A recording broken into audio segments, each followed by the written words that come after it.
জীবনে খারাপ সময় এলে ভেঙে পড়ো না। শ্রীকৃষ্ণের বাণী মাথায় রেখো।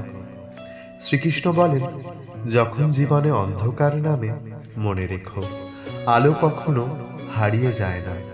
ধৈর্যই হলো সঠিক পথে থাকার প্রথম শক্তি। কষ্ট আসবেই, কিন্তু মনে স্থিরতা থাকলে কোনো ঝড়ই তোমাকে ভাঙতে পারবে না। নিজের কর্মেই নিজের ভবিষ্যৎ গড়ে ওঠে। যা তোমার ভাগ্যে আছে তা তোমার কাছেই আসবে, সময় মতো ঠিকভাবে আসবে। তুমি শুধু সৎ পথে হাঁটা চালিয়ে যাও।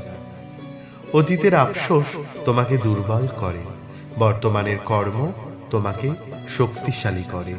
এখনই সিদ্ধান্ত নাও, তুমি কোনটাকে বেছে নেবে। যে মনকে জয় করতে পারে সে পৃথিবীর যে কোনো কিছুই জয় করতে পারে।